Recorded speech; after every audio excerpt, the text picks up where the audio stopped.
is Harriet Grayson, your host and the producer of Community Culture Showcase. And I want to wish all my viewers a very, very happy new year and hope everything is really fine for you all for 2015. And I'm looking forward to having a whole bunch of wonderful guests to entertain and inform you. And I'm very fortunate to have back with me, I have Roberta Mudge Humble from the Westerly Armory, which is a great local institution which draws visitors from all over New England and New York and all over the country to come and see our beautiful little armory.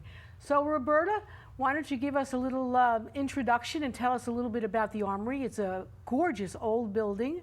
And tell us a little bit about the history of the Armory. All right. Well, we'd love people to come.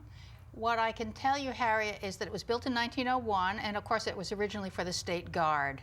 And it has a head house in the front, which is the whole front part of the building, and then it has a drill shed in the back, which is the largest part. The room is 6,000 square feet. Mm-hmm. And 22 years ago, I got involved with the National Guard being in the building, and the building was owned by the state then and not in good condition. So I decided to try to restore it. So even when the Guard was there, well, we started, and we didn't do all that well initially because the state owned it, so it was a little difficult, but the town of Westerly purchased it in 1996, and my group, Westerly Armory Restoration, well, we took out a lease with them for 99 years, and they expect us to kind of maintain it and operate it, which we do. Right. What has it become? And people say, what is it? You know, it's a big old armory, what is it? Well, it's become the community's museum. Mm-hmm. It's home to America's oldest active civic band, the Westerly Band, right, and their historic library. We also have the drill shed, which is rentable for events. We give it out freely, very rarely, only because we're a poor nonprofit organization, but we try to work with the Cub Scouts, the Rhode Island Blood Center, and any number of other organizations to try to get events in there either freely or for low fees. And then we have things like children's birthday parties. We have one coming up that they'll rent it for that. And the kids love it because there's so much free space. Right. And they hire people to come in to set up games and so on, and it really is fun. So we have all ages in there. We have boxing come in, wrestling, dances, classical concerts, children's concerts. We have Irish concerts, of course Westerly Band concerts. We have dinners, events, fundraisers, all sorts of things. And that's what it is. So I've been involved for 22 years, and I've loved doing it. I'm the president of Westerly Armory Restoration, and glad to do it. I do live in Warwick, so at some point as I get older, I'm going to have to turn the reins over, and looking forward to finding someone who would like to work with us. We have a new board coming up, as a matter of fact, this week, and there's 12 on the board. We have 6 returning members and 6 new members. That's great. And I'm looking forward to getting the whole thing really rolling and making the town and people more aware of it. When people come in, Harriet, to the museum, they go, oh, we didn't know this was there. Right, right. And I go, wow, this is amazing. And they reflect on the memories. There's a lot of town memories. We don't do just military. That's a misconception. Okay. We do community memorabilia. For instance, we have signage, old signage from Thorpe and Trainer Insurance when the Dixon Square building was next to the Washington Trust building in Westerly. All right. We have the Smith's Florist sign, and that used to be opposite, of course it's gone now, Smith's Florist, but it used to be opposite River Bend Cemetery in Westerly. Yep. We have Westerly Women's Corner, where we honor women, like even way back to Mary Clancy, who wore the most beautiful hats that she and her mom either made or transformed from hats that they bought. So we have amazing things in there, and we have enough that we've had visitors from all over the world. This summer we had oodles of visitors, just oodles, and a lot of them we had people from England, we had people from across the country, North Dakota, Alabama, and so on. And everybody loved the museum because there's enough interest even beyond the local. Right. And obviously we have a lot of military because we're an armory, but we want to have even more community memorabilia. And we ask people if they have them. Like Elizabeth Smith just brought over boxes from Smith's Jewelers, which no longer exists, but was in Westerly, downtown Westerly for so many years. And I can remember buying a little clock there when I was 9 years old. I saved up and I paid $1 a week, and they were so nice. So there's memories there for people. Right, right. And it's conveniently located. It's near the, actually the Amtrak train station. Yes, And Railroad Avenue. Right, so it's very close to, and actually people from coming out of town who actually were just coming on the train would find it a wonderful site. And we have a new governor in the state of Rhode Island, and one of her edicts, if we can say that, is to promote tourism. Yes. And of course, Westerly as a little town is known because of the beautiful beach, of course, we have Misquamica Beach and the other beaches around there. So people come into town, and there is going to be, I think, a push by the Chamber and maybe the Downtown Business Association to start to get people going from the beach to the town, from the town to the beach, to promote much more tourism. I think it's a great idea. One of the things that I don't think people realize, it's nice to have a variety of things to do. For instance, even in the summer when you want to go to the beach, every day isn't a beach day for rain or whatever reasons. We have our museum open. Unfortunately, we're only open 2 days a week. We're open Mondays and Thursdays, 9 to 4. But there's the Babcock Smith House, too, which we should tout because that goes back to the 18th century. Right. And they have a wonderful museum, and they're tied in now with the Westerly Historical Society. And so we have two very fine museums. And Right. we work well with them. They do granite exhibits, the Westerly granite, of course, being so famous. And they do a lot of the colonial things. And we do kind of all the other things. Yes, and exactly. So it's nice. And you brought us some wonderful photographs. So if we can kind of take a look and see what actually what the Armory actually looks like today. There it is, and it has a, what is that, It's called a Parrott rifle. We call it the cannon, Yeah, it but looks it's like a a cannon. Parrott rifle. Okay. It came from Fort Moultrie, South Carolina. There are probably still a lot of folks very upset. I had nothing to do with this. This is back when, and I was up in Warwick. I knew nothing about this way before I started the Armory. But there used to be an Armstrong gun in front, and now they traded it for this Parrott gun because Fort Moultrie wanted the Armstrong gun. So this is a Civil War vintage gun, Okay. and it's been properly restored. So we're just thrilled about that. One of our members is a World War II veteran. He's 90 years old, Ernest Cassis, and he restored it. He's Wow. amazing. He was a CB in World War II. Interesting, interesting. So now the other thing is, with that, the building was built in 1901. Is that 1901. Okay. And now we have a picture of inside. This is part of the museum. This is one of the upstairs museum rooms, and you can see, well, we sort of there's a mannequin sitting there. He's in a reenactor's 18th century militia unit. He's a colonial guy, Revolutionary War guy.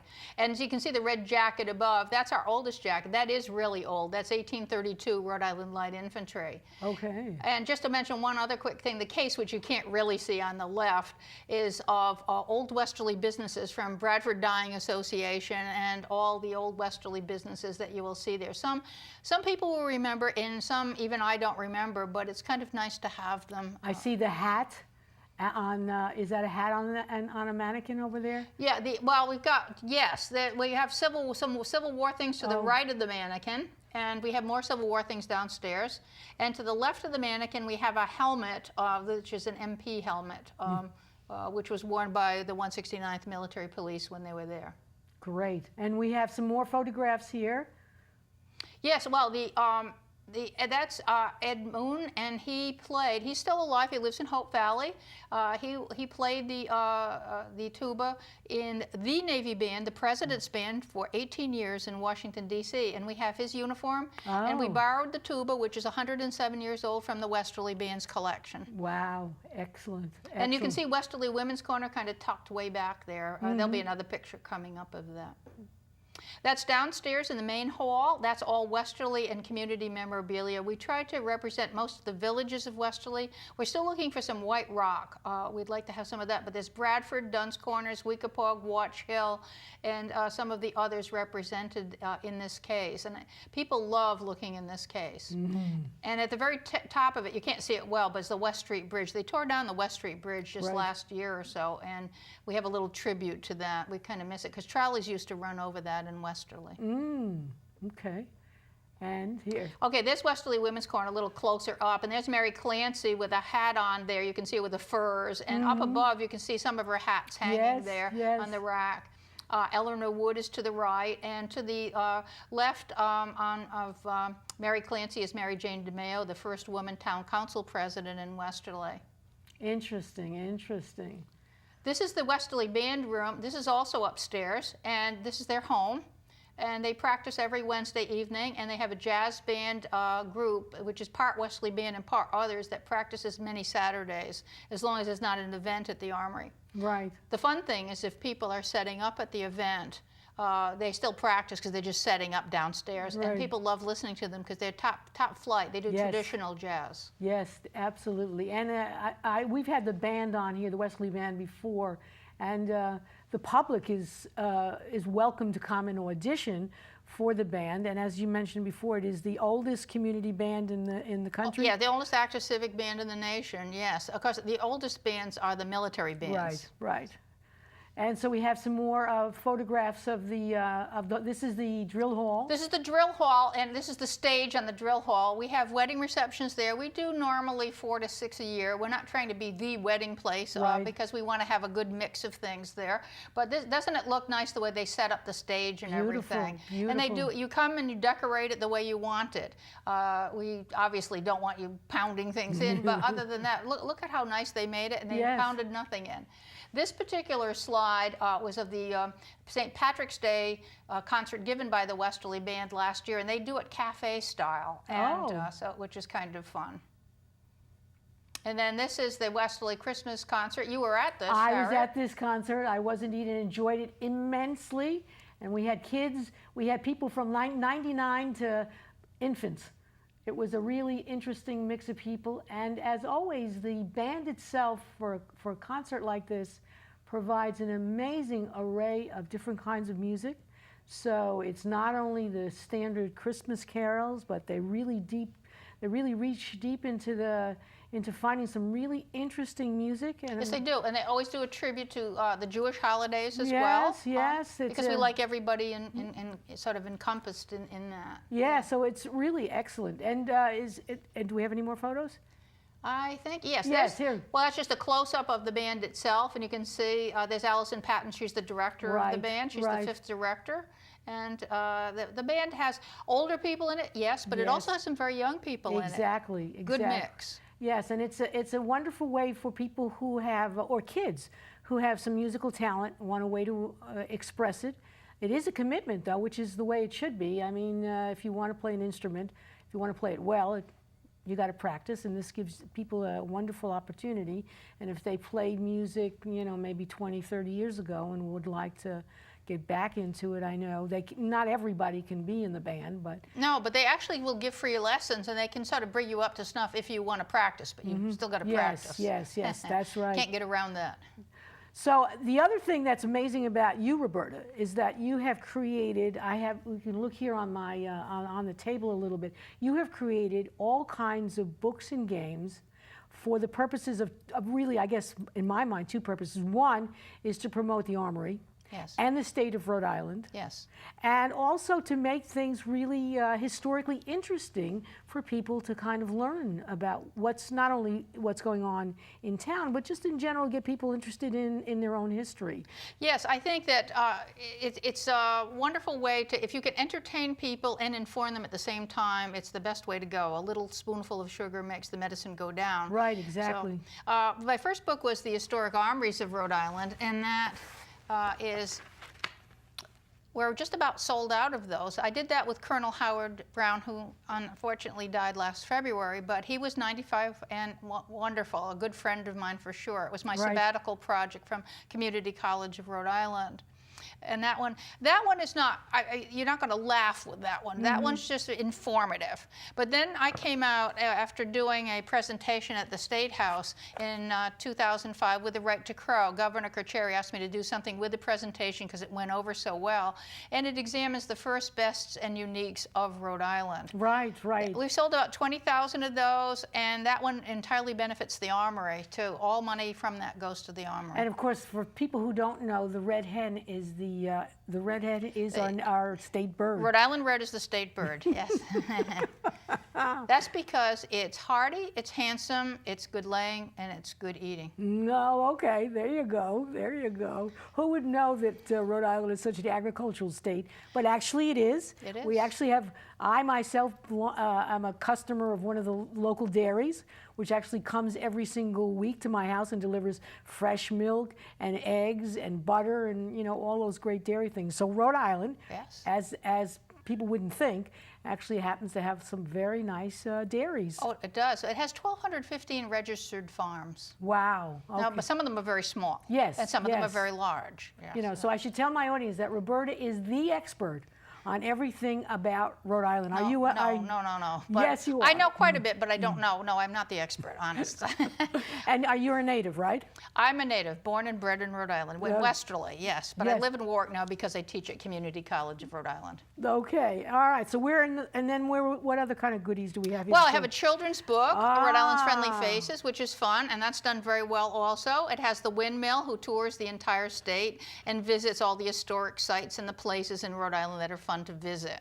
So give me an example of one of the places in this book that you would bring your children to in Rhode Island. Wow. Well, first of all, just where the windmill is, the Sherman Windmill is at the top of Middletown, right just 2 feet from Portsmouth. Okay. And it's at Prescott Farm, and Okay. the farm itself is gorgeous. You can feed the ducks on the pond. You can have a picnic there. The URI Master Gardeners do some beautiful work around it. And the Sherman Windmill, when it's open, it's not always open. When it's open, you get to see how a windmill originally worked and what it did. Oh, interesting. So that's a very nice Yes, place. Yes, yes. So the windmill himself.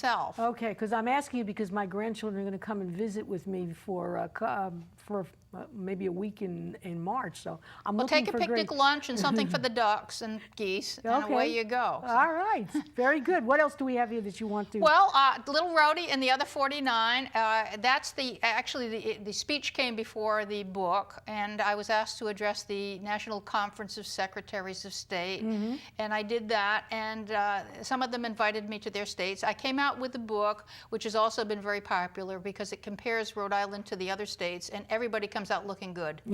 It's a tribute to America. Oh, great. And of So- course, you know, it's a postage size, so we are the smallest, are we not? We are, yes. You can fit 425 Rhode Islands inside Alaska. Okay, there you go. Great Which is our comparison. largest state, Right, yes. great comparison. But it's fun. Yes. And I mean, you're going to have fun reading. You're going to learn a lot about the United States as well as you're going to learn a lot about Rhode Island both, and that's kind of fun. My newest one is this one. This is a game book, and this has everything in it from crosswords to cryptograms to matching multiple choice, picture ID, that sort of thing. That's fun, and that just came out, and that's doing very well this year also. A lot of fun. It's the kind of thing you want to take with you on the plane. It's the kind of thing you want to have on your coffee table to pick up. And you'll learn about Rhode Island as you do this, because you're not going to know everything. Right. Now, let me ask, if you wanted to purchase one of these books, where would you go ahead and purchase them? Well, you can get them on Westerly Armory's website, westerlyarmory.org or westerlyarmory.com, or you can go, there are 34 stores in the state that carry them. Ah, okay. All right. And if you go on the website, and you can not only buy the books there, but it has a list of the stores that sell them, including Benny's, our own Benny's. Oh, okay. There we have a Benny's in Rhode Island. Yes, we have exactly. In Westerly. Benny's is located, that's their headquarters in Rhode Island, and they've sold over 5,000 right to Crow alone. Wow, interesting. So this is the song. Yeah, that came out last year. This is Sing Rhode Island. It takes favorite old tunes, and I set lyrics to it about Rhode Island. And then in the back, there's a CD. Yes. And the nice thing about it is I had professional singer and professional keyboardist play them all. And then at the end, it's just the keyboardist, so you can sing it karaoke style. But there's a lot of laughs in there, and it pokes fun at Rhode Island driving, but it also has first, best, and uniques of Rhode Island. Oh, well, give us what's a first? Well, we have so many firsts. Well, first of all, we were the first state to renounce allegiance to the King of England, and we were the first state to have an armed act of rebellion. Because Massachusetts only dumped tea in the harbor. I see. We took down the Gaspee. Oh, okay, all right. So that's our big first, I think. All right. But there are so many firsts that we have.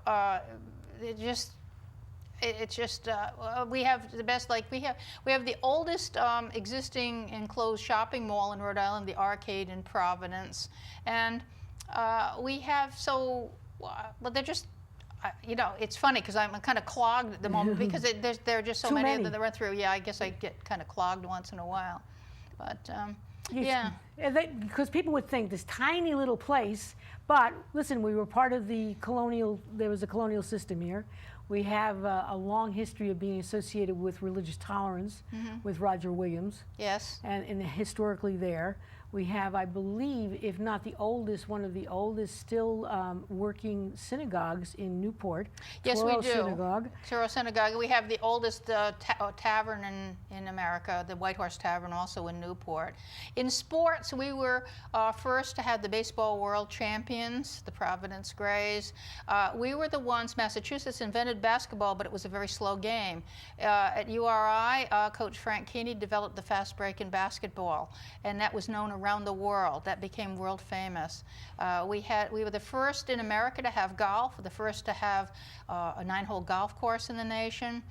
We had one of the first NFL football teams in the nation, one of the first 11 of them, the Providence Steamrollers, and they were the first professional football team to play under floodlights at night. Oh my goodness! We had the Tennis Hall of Fame, yes. And we were the first in America to have tennis games. We have the premier grass court in America, in Newport, at the the Newport Casino, the Tennis Hall of Fame area. We were the first to have polo in America. Okay. We were the first to have roller skating in America. So we do sports very well. Right. We had the oldest department store in America, no longer existing, Gladding's. We have so many things. Yes. Ann and Hope, the first major discount department store in America. Walmart was based on Ann and Hope. What did Ann and Hope bring? They were the first department store to have shopping carts, central checkout, night hours, and free parking. Wow. And that was very unusual. And there's a letter in the Ann and Hope Mill in Cumberland, which they still have, because the Ann and Hope still exists. It's different now than it was, but it still exists. And basically, it's from Sam Walton, who started Walmart. Right. And the letter says, and I paraphrase, "I stole your ideas." So, because Ann and Hope opened in 1953, Walmart opened in 1962. Ah, there you go. Some interesting commercial history. Very good. Very good. And so beside these great little books, we have games. Yeah, I had, well, the first game I came out with, which is sold out, is Road Test, and people just love Road Test. And then but that's sold out. So I came out the next year with Roadside. And Roadside was, it has 260 some cards in it. There's a picture on one side of the card, and there's questions and answers on the other side. Oh, like a trivia game. Yeah, you got to take that face card out. Yeah, and there's a picture, and then there's questions on the back. So, this is a picture of the airport. Yes. And the airport is located in Warwick. And the official name of it, we all think of it as TF. It's actually Theodore Francis Green State Airport. And obviously the man's name was Green, but nobody thinks about it in those ways. But this is great. So this is one example. There's something from every part of the state in there. Okay, so here we have, this is from Providence. This is the main post office. So it was the first kind in the nation. Yes. I'm reading, that's the only reason I would ever know. And it was opened in 1960. And the governor opened it up, and this is actually the name of the street. So it's a nice-looking building. But there are 5 questions on the back with answers on the back, so that but you can challenge your opponent by showing them the picture. Oh, okay. All right. Let's see. This looks like an historic house. Yes, Nathaniel Green Homestead.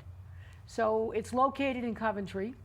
Now, for people who not Coventry, Connecticut, this is Coventry, Rhode Island, and obviously its name is Nathaniel Green Homestead. And of course, this was a man who, good bit of history, from the Revolutionary War. And he was second in command to General George Washington. And of course, we're talking about Green lived there, it's colonial period, 1770 to 1776. So this is a great way to learn history with beautiful, beautiful photographs or etching sketches of actual. Well, that's gone because that's the shore dinner hall at Rocky Point. So that's why I did it in sort of a faded look. Poor thing. And they tore it down this summer, you know. Just this summer? Just this summer. Oh. I was blueberrying out there because I live out on Wharton Neck, and I was blueberrying, and I could hear them jackhammering it down, and it made me very sad. Yes. Absolutely, absolutely. So these things are really quite ingenious. What other kind of goodies do we have? Well, this is Road Scholar, and Road Scholar is a little different. This doesn't have pictures. This is like Road Test. What it has at the top of each card, it has a category like Rhode Island cities and towns, and then you know if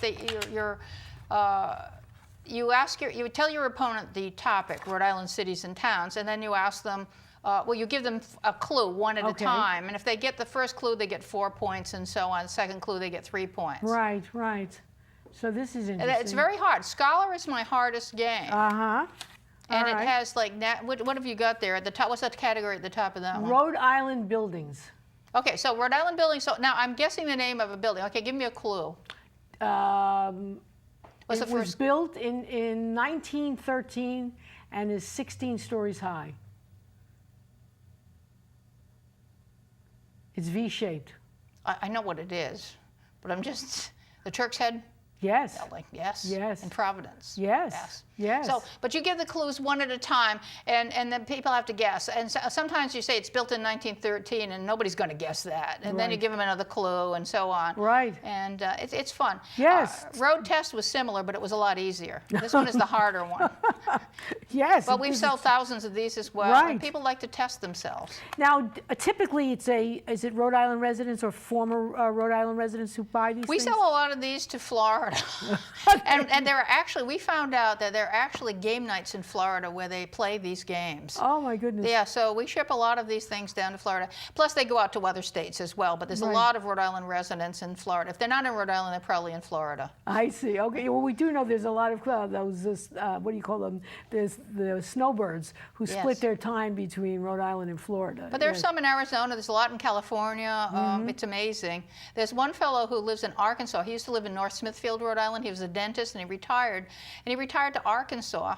And he bought 1 million when Crow came out, the right to Crow. He bought 10 at a time, and we'd ship them down there. And he kept buying 10 at a time. Then finally he ordered one more, and he said he'd like to send one and have it sent to Florida to his ex-wife who lived there. He thought she deserved it, and I thought that was kind of nice. Yeah, it is true. It's rather sweet. Yes. How do you actually advertise or promote this kind of stuff? Generally, I don't try to pay for this because we're trying to make some money for the Army, and I keep all of these things. They're all pretty much around $10, except roadside is the most expensive at $20 because of the production value of that. It costs a lot to kind of produce that, but you can get them all at very low cost. Marketing, I do principally. I've been very fortunate. Channel 10, Dan York, the radio, WPRO radio in Rhode Island has had me on. Buddy Cianci's had me on a number of times, and so on.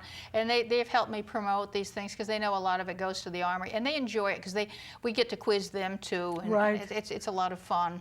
People enjoyed them, and remember, these aren't just games, they lead to conversation. One fellow bought Roadside, our big game here, for his wedding, and he bought a lot of them and put them on the reception tables because a lot of people, they were mostly from Rhode Island, and they wanted to generate conversation, so people started opening the boxes and talking, and it led to conversation. They didn't really have to play the game, but they go, oh, remember when, and this is good memories, and it brings, and then they learn new things too. Of course, that's really very interesting. And then how do people find out to contact you? I mean, they see it on the TV and then they go to the website. Is that how? Well, we always mention the Westerly Armory, and anything to do with the Westerly Armory, I'm connected with. So generally, they get to me. Okay. But I also do presentations. I'll be doing a number of them this January. I'm doing several in Newport, and I do state and national conferences on Rhode Island topics. I have 7 Rhode Island topics to choose from that they can do. They run 30 to 45 minutes, these presentations, and I do them with PowerPoint, so there's loads of pictures, and people really have fun. And I'm normally invited back because people have a good time, and they love Rhode Island, and it makes them very happy. And you go out of state to do these kinds of things. Oh, I toured the country with Little Rhodey and the other 49, and because I was asked by Secretaries of State to come out, and then I teamed up with Rotary clubs and Kiwanis clubs, so I wasn't just doing one per state, because that's a lot of driving. You're not kidding. So I teamed up, and I did my sabbatical project with it from January through August, yeah. And I even went to Martha's Vineyard. And they're going to have me back at Martha's Vineyard, which is kind of fun. And North Dakota's going to have me back. Let's see, Arkansas is going to have me back. Louisiana's going to have me back. So it's kind of fun. It is. It is. And people are so nice everywhere. Yeah. And is there any reason why they hooked onto this? Is just because you have this compelling little story to tell? And I think so. I think they didn't know much about Rhode Island. And besides, I did Little Rhodey in the other 49, and they loved learning about the other states as well. Okay. And they liked knowing that their state was as important. And they realized that I'm going to obviously be touting Rhode Island because I'm from Rhode Island. Right. But they liked the idea that, well, for instance, North Dakota has the highest high school graduation rate of any state. They do some amazing things there. South Dakota has an old gold mine, which is the largest gold mine in the nation, but it's been turned. Most of the gold has been taken out, right, unless they go really deep. But South Dakota was really clever. Remember, they have Mount Rushmore there too. Yes. But they were really clever with this gold mine. They put in for a grant, a federal grant, for this DUSEL, Deep Underground Scientific and Environmental, I've forgotten what the L is now, but it's basically for dark and deep physics study, and they had to do it underground. And they sold that gold mine, or they sold the idea of the gold mine to the government. Wow. And they won with all the states competing. They were competing, particularly Colorado was a tough opponent. They won it, so they're going to have that engineering and physics place there. Isn't and I that think fascinating? that's pretty nice. Yes, that's it. So of all the places that you came to visit, promoting your show and everything, which did you find the most fascinating place for you as someone who came from Rhode Island? They were all nice. I loved them all. If I couldn't live in Rhode Island, I suppose I would choose to live in Montana. And why would you say Montana? Montana was just nice. It's big sky country. Yes. And a quick story here. My last 2 days of the trip, because that was my last stop as far as going out west, and I called a ranch which had horses, and I asked, "Are you open yet?" Because it was in early April and it's cold out there.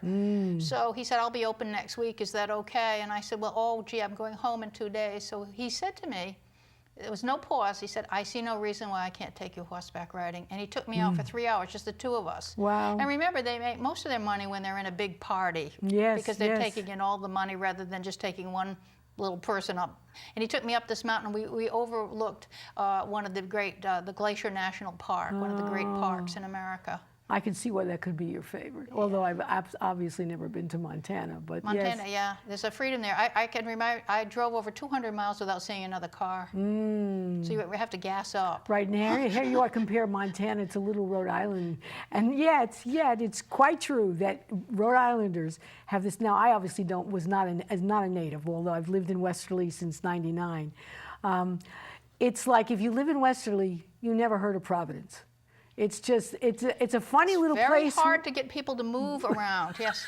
There's a song in Sing Rhode Island about that whole episode, because they will go to Florida, they'll go to Italy, but they can't get to Providence, It's quite cute. Yes. And we all kind of laugh at ourselves, and I think that's kind of fun to laugh at yourself sometimes, Absolutely. too. Our little habits and eccentricities. Yes, that's very clever. Exactly. Have we missed any other kinds of? No, Mini Roadside is really just similar to Big Roadside, and I didn't bring in my other little book. I have just a little black and white book, which just has questions and answers. It's called The Big Rhode Island Quiz. It's a tiny little book. Right. And I have a DVD of that also, so that if people want to throw it on their computer or TV, they can do the Big Rhode Island Quiz on computer or TV. So what got you interested in doing this? Because you are a professor of English at CCRI in right. Warwick, yes. Yep. The largest two-year college in the Northeast. We have almost 18,000 students this semester. Okay. People find that hard to believe in Rhode Island, that we have that many students. We have 4 main campuses in Newport, Providence, Lincoln, and our main campus in Warwick.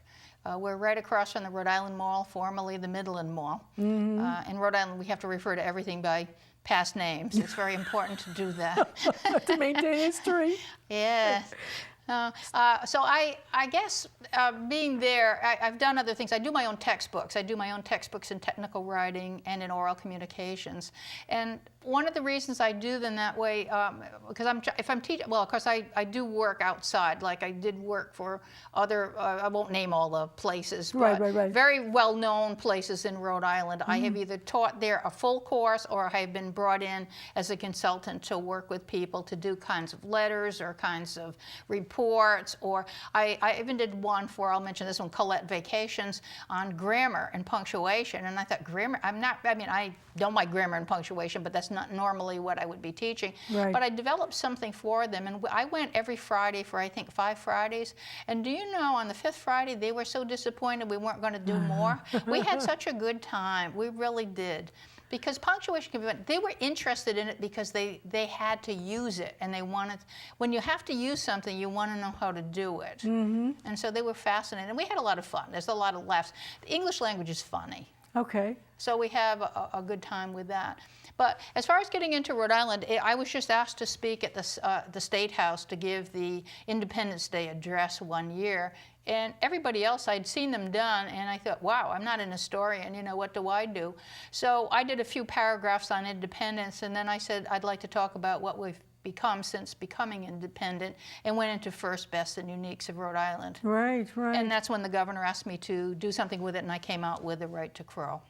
So yes, and what's the kind of motivated you to even want to learn all these things about the state? I mean, lots of people live in states, and well, they hardly first of even all, I read. had to have the speech, so I had to look like I knew something. I mean, see, you have I to see. start somewhere, true? Okay, yeah. And obviously, you know certain things already, Right, and right. then you can add. I wanted to add a lot to that. And there are some really funny things in there. Like I put in some old laws in there, like one that's still on the books in Foster, Rhode Island, which says if the dentist removes the wrong tooth from your head, he has to have that same tooth removed from his head by the village blacksmith. That's great. It is great. And Woonsocket has one, and you got to think about what caused these laws to come about. But Right. Woonsocket has one that says it is illegal to remove icicles from a roof of a building with rifle fire. And you think, who's doing that? You know, so, These are obviously old. would you want to do it even to your own house, even if you lived, you know, 200 miles away from anybody else, because you're going to damage something, you know. So that was, yeah, it was, we had some fun with that. Right. There's fun things amidst the serious things, and there's a lot of, it's fun to learn. It's fun to learn these different things, and, you know, it makes you wonder, how did we get where we are, which we're always asking anyhow. How did Yes. we get there? Because as you know, in our lifetime, Harriet, haven't things changed? Oh yes, oh yes, yes. And some for the better, and some you wonder, sometimes we think there were too many laws. So it's fun to see the old laws too. And I put some of those in my new book, Rhode Island for the Native and the Naive, Right. the game book. And they have to guess, there's a list of laws, and they have to guess which ones really still exist on the books and which ones don't. So. It's interesting. So how did Rhode Island actually get its name? Because there was something going to be on the ballot, actually. I think it was whether to replace the name of the state. Well, we have the smallest state with the longest name, the Right. state of Rhode Island and Providence Plantations. And people didn't like plantations because it harked back to the South and cotton picking and all that sort of thing. Actually, our plantations were gardens, and yes, we did have slaves. It's a product of the times, and I think, yes, I am conservative about this, but I will say that we were the first state in the nation to have a law against slavery, and we reinforced it. That was in the 1600s, and we reinforced it in the 1800s with another law. So we did something about it. But it's kind of like, and I don't really want to compare humans with cigarettes, but it will. let me just say this: at the college where I teach, I've been teaching there 45 years. Wow. When we were first in the building in 1972, when it opened, people were allowed to smoke in the building. I tell my students that now, and they're horrified. And it's sort of like slavery. At the time, it existed, and people were not horrified then, but they're horrified now. It's that. But it takes generations to grow away from bad things that go on, and we have to learn these things, and it takes us a while to learn. It just does. And how did your involvement begin with the Armory in terms of, you don't even live in town? Well, I was born and raised in Westerly, and Okay. I went there for antique shows. I went there for all sorts of things that they had. My parents voted there, I think, at one point, if I'm not mistaken. So I went there, and then, of course, I moved away, went to college, and then I taught, moved to Warwick. I was sent back because I joined a committee upstate, employer support of the Guard and Reserve State Committee, and we each had to be a liaison to one or more military units. But I was doing the Coast Guard units in Rhode Island. I had more than anybody else at that time, and somehow no one would come to Westerly. Does this Yes. come from upstate? So I decided that I would, I said, okay, I will go down. So when I went, I was assigned to the unit at the Armory, and I go in there, and it wasn't like I remembered it. It was not good, because it was state-owned at the time, and they had band-aided it since it was born in 1901, and it was not good. So I put my hand on the granite and I said, I will restore you. So, because I think somebody has to do these things, otherwise you will lose them. You will lose a part of our culture, and you will lose a building that probably is the most holy of all the buildings when you think of what it represents. Sacrifices made for our freedom. Right. We have freedom of choice of religion, of music, of Assembly. education, everything. Right. Speech. Yes. And I think people need to appreciate that. I think people take armories for granted. I think sometimes they're afraid of them, and they need to be. They stand for our freedom. That's very interesting, and of course it's located in a wonderful location for people who want to come and visit the town. Yes, if they're downtown, they can walk it. Absolutely, absolutely, and I think that you know, as we move forward in terms of trying to promote tourism, I think the other thing is that people should. And I think maybe Amtrak would even be willing to do that. It is within walking distance of the Amtrak train station. Yeah, it's about 200 yards from the train station. Exactly. And there's, you know, other things make it easy that perhaps, you know, there could be like a tourist destination. And there's Westerly, and of course there's the Armory, representing, you know, the past, but also the present and the future. So it's part of the community's fabric, and it's been repurposed, as they say today. Right. And I hope that people will come in. Tours are free. We're only open Mondays and Thursdays 9 to 4, but we'll open by appointment and by chance. Right. We'll be open Martin Luther King Day, which is the 19th. I've got a little volunteer, an 8th grader, who's going to come. He wants to volunteer, so he's going to be there that day. Oh, how That'll wonderful. be kind of fun. Yes, yes. We just did a project, too, with we had the sponsor of an Eagle Scout, or about to be Eagle Scout, and this was his project. And he brought in the history of the Boy Scouts in the number of troops in the area. There's a whole history of it. He has binders full of things, and he has a display. So we have that out in the main hallway. We gave him one of the cabinets, and he put in a display, and then on top he put the binders so you can look through them. And they're nicely, they're all coded so you won't get them all messy. People can handle them nicely. Yes. And you can look through and you can see all the names from the past, when they started, all these different Boy Scout troops within the area. And he's done such a nice job with that. That's Brady Galuccio, and he's Tom Galuccio's son. And we were glad to sponsor his Eagle Scout project. That's wonderful. I should mention also that the building is also undergoing a capital campaign. Yes, we want to renovate the lower level, better known as the cellar, and it has 14-foot ceilings and windows, so it'll be nice when it's redone. But prior to redoing any of that, we were redoing the electrical and HVAC for the entire building, which is 1/3 of the project, actually. So once that's done. So we've got a pretty good leg up on the head house, but we'll need more help with the drill shed, because that's the bigger part of the deal. But if anybody's interested, you can see that also on the website. Yes, and now I can say that you have gave me a personal tour. I was downstairs in that basement, and also you mentioned to me that part of redoing this thing will be allowing more exhibition space. Yes. And so that there are treasures that you have absolutely no space to be able to display. We are so crowded. I'm up there in the tower trying to, you know, because we have to store cloth goods and paper goods in the tower because it's not damp. The cellar is damp. It's not wet, but it's damp in the summer. That's why HVAC is needed in there, the air conditioning and dehumidifying machinery. In any case, yes, the cellar would be, if we do this project, it would be more museum space, more room for the Westerly Band. It would give us a community room, which if you're renting the drill hall for a big event, sometimes they need an extra room, and we don't really have that. I mean, we can put them in the bath, you know, the ladies' room or the men's room, but you know, what can you do? So a community room, which could be used by itself or in conjunction with the drill shed. There'll be 2 little bathrooms downstairs, 2 little restrooms, handicapped accessible. We would add a back entrance to the lower level, and you would come in from the back, and then there would be a lift down for the handicapped, and then it would be stairs also. And then there would be great museum displays, because, I mean, those Smith's Flora signs and Thorpe and Trainer signs alone are immense. And Physically they would hang, large, and we have beautiful corridors, and they're very wide corridors that would hang all of that, and you can put display cases on the side. I think people would be wowed.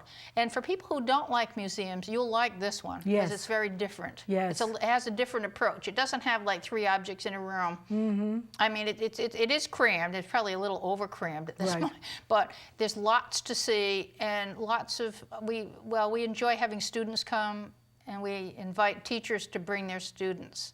And it encompasses the area too. We have a little sports area on the stairway, which we hope to expand. Right. There's so much to do, and we need more space. And obviously, we're not going to add on to the building. Right. We're on a triangle of land as it is. So. Yes. No. Obviously, there's so much more to be shown.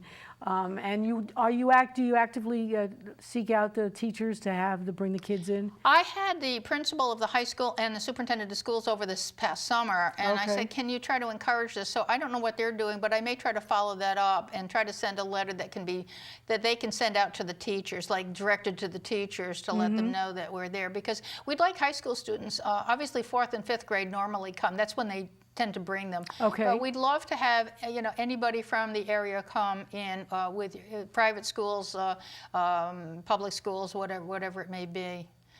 We're handicapped accessible only on the 1st floor. We can't get, we carry people upstairs, but right now that's an issue that we're working on. With historic buildings, it's not always easy. That's the one thing you learn. Absolutely. And I think people have been very good about that, because we had one of the local homes, health centers, brought over 3 gentlemen who had served in World War II. And 2 of them were in wheelchairs and 1 was not. And we had the best time. We told them, we said, well, we can't get you up to the 2nd. And then they said, that's all right, we understand. And they were so good about it. But they had the best time there. We had a great time. And what I did was, we also have it on PowerPoint upstairs, and we have a television in the main museum room, so if somebody really wants to see what's going on up there, we can show them the film or the PowerPoint of that. So at least for now, we've got something that's semi-doable. It'll be better in time. Yes. Are you actively looking for donations of materials from any? We would actually, there's a couple things we'd like. Obviously, donations help keep us alive for operations, and then we need some to renovate. Right. But yes, we've got the capital campaign going on for the renovation part. Right. Membership is something that people love. You're a member, Harriet. Yes. And we appreciate that, because membership supports operations keeping us open and alive. But we would love, we need a couple, 2 to 3 strong men to take a case from the cellar, which has just been restored as a showcase. Okay. And we can get up to floor 1. Well, we need a little help. We'll put it in the back of the truck and bring it up to floor 1. But we need to get it up to floor 2. It's for Vietnam Corner. And we have a wonderful series of things to put in Vietnam Corner. To honor, and that's sort of my generation, and we have somebody on our board, John Turano, who's done a wonderful job putting some things together about the Vietnam War, because he served in country in Vietnam, and there's some wonderful stories, but we need the showcase up there, and it's all been restored, and we just need to get it up there. So volunteers, we need with heavy backs, I see. Yes. That's a big one. Yeah. And what about people who have like old military uniforms, or who have anything from memoirs, or some kinds of thing that they might have had from their family about the town or about the area? We prefer call us in advance of that, because we're running out of room to just store them. And anything that comes in with military has to be local, has to be locally related, comes in with a picture and biography, even if it's a list biography or sort of a list resume sort of thing, that's fine, of the person who wore it. We don't take just uniforms. Right. In fact, I'm cleaning out the tower, and I'm not throwing anything of, in other words, some people will bring in a whole chest load. They'll bring in a war chest of people's things. And we will take out one of everything. And then if there are duplicates, we are going to sell those to raise money for the Armory, because we don't need more than one of, otherwise we're encumbered with this. Right. And glad to, and hopefully it'll bring in some money that way. I just thought I was about done with the tower, and I walked in today. We're not usually open today, but I came down today. And I went in, and somebody had, I guess yesterday, brought over another trunk full of militaria, and there were uniforms and so on, and 2 helmets, and I thought, I just packed all those away. And so it's really hard, because we don't want to hurt anybody's feelings, but we just don't have the room now. Right. Right. In time we might, but we don't right now. So we want community memorabilia. Yes, okay. So the old stores, like the Grants was downtown at one time, Dowers. We have like Dowers hat boxes and Wonder Dress Shop hat boxes and so on. Things that represent Vars Brothers, Westerly jewelry. Some of these places still exist and some of them don't. Right. But people like to reflect on those too. So, and we want things from women who have served the community, because service isn't just national service. It's also community service. Okay. People like you, Harriet, should be in there, because picture and biography at least, and then some little artifact. We do some mannequins of some of the women, like Eleanor Wood, who taught in Westerly schools and was so well known. We have her as a mannequin right now. Her daughter gave us some of her clothing, and we have her. And people love the mannequins too, because it brings life to the museum. Oh yes, definitely. And we just got a grant from Historic New England. It wasn't for the restoration. It was for, they're very specific in what they want to give to. It was for the research on Major General A. Hun Berry, who was my great uncle, who fought in the Civil War, and a showcase for his artifacts and so on, which are coming to the Armory, because he was a Major General at the Civil War. So we're putting that together, and when they came to award the check, they wanted to see the whole museum, and they gave us kudos on our displays. They say some museums just don't get it, but this is, when people walk in, especially you turn on the light in the upstairs museum, when they walk in, they go, wow, it's really quite spectacular. Yes, it is very impressive. It's very bright and cheery, Right. and there's a lot to see of different kinds of things. Everything from the trolleys and trains of Westerly to Westerly Women's Corner to the old businesses, and there are high school things in there, and things from like we have Vars Brothers' original menu. And the sandwiches were like, 25 cents and so on. It was just great. Pie was 10 cents. Yes, yes. And people love looking at those things. So. Are you having any events coming into the next several months? That Well, right now, yeah, you go through. Sometimes they come up rather quickly. Well, we have several private events, which I can't really talk about. Everything Right. from a children's birthday party to whatever. So they're rented out for that. The one that comes to mind, although I don't do the rentals, John, our manager, does the rentals. We have the Westerly Band on March 22nd is going to have a concert, and they're going to do all marches. Oh. And they're thinking of what to name it. So our capital campaign is called Marching in Time. So I said, why don't you call it Marching in Time? So they're thinking about it. So we'll see. All right. But actually, that's the music that they play absolutely best. They Yes. love that. Yes. So I'm eager to hear it. Marches are always such fun. And that's They going to are. be March 22nd. Marches in March. Marches in March. Is it going to be in the drill? In the drill hall in the Westerly Right. Armory at 2 o'clock. 2 o'clock. That's probably a Sunday? I believe so, yes. Okay. Yes. Yeah, because you usually do the Sunday. They usually do them Sunday, yes. Yes, I can tell you that, right, exactly, from attending. Yeah. And so that's good. And if people want to continue to follow the events, I assume your website... The website has the events, yes. Okay, We so- have a blood drive coming up January 22nd. It'll run in the afternoon into the evening. It runs 4 to 7. And so those who wanted to give blood can do Right. that. We do those twice a year. It's hard to remember all of them. them, because Right. as I say, I don't do the rentals, but we'll put them on the website so they can go there. So everybody should turn to www.westerlyarmory.com or org. It works both ways. Yeah, .org.com. Yes, there you go. That's right. And your website, in case people want to just contact you directly. No, use that one. It's Okay. easiest. And the email on there and so forth. You can westerlyarmor@aol.com will get to me too. Okay. The email. All right. Very good. Just think Westerly Armory. If you just Google Westerly Armory, you'll find me. Okay, sounds like a plan. Sounds like a plan. So I want to thank you for coming again today and sharing with us your enormous amount of information that you know about our little teeny tiny state that often gets in the press for all the wrong reasons. And so you're able to give us information that's the right reason. And also the Armory is a wonderful place. Everyone in Connecticut, Massachusetts, people who are interested in both the Revolutionary War and the Civil War, you have some wonderful artifacts from there. We do. If you really want to know about small town New England, because that's essentially what Westerly is and was, you get a really nice depiction of that.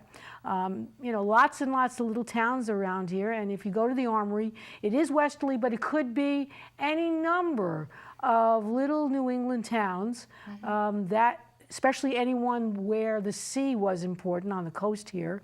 So everyone is invited to come. It's open on Tuesday? Monday and Thursday. Monday and Thursday. 9 to 4. 9 to 4. Check the website for any other events that are coming in. And I am very happy to have you as my guest. Thank you for having me. And for my viewers out there, if you have a favorite organization that you think is just doing wonderful stuff in the community, let me know. I'd love to have people come on my show. My purpose is to promote the arts and culture of our coastal communities in Rhode Island and southern Connecticut. And if you're in other parts of Connecticut and you want people to know about who you are, what you do, you know, the large institutions don't need my assistance, but it's all these little groups out there, and we have lots and lots of them.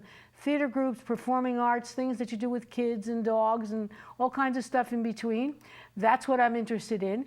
And as some of you might know, I have completed, last year actually finished, the documentary on the the destruction and rebuilding of Misquamica Beach.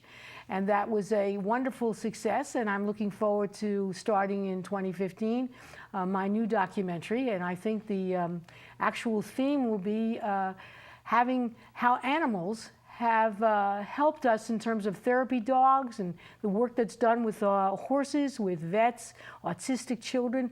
That's the theme of my new documentary. So if you are familiar with a pet therapy group, whether it's dogs or I'm looking for things that are maybe a little exotic, monkeys. I know that there are groups out there that work with monkeys and paraplegics, that kind of stuff where we make great connections with animals that are really not possible sometimes with people who have experienced a great deal of trauma. So again, this is Harriet Grayson. This is Community Culture Showcase. I wish you all a very, very happy new year with lots of wonderful events. And again, I want to thank Roberta for coming today. Thank you, Harriet. And I want all of my visitors, viewers, to go out there and visit the Westerly Armory. Thank you, and see you soon.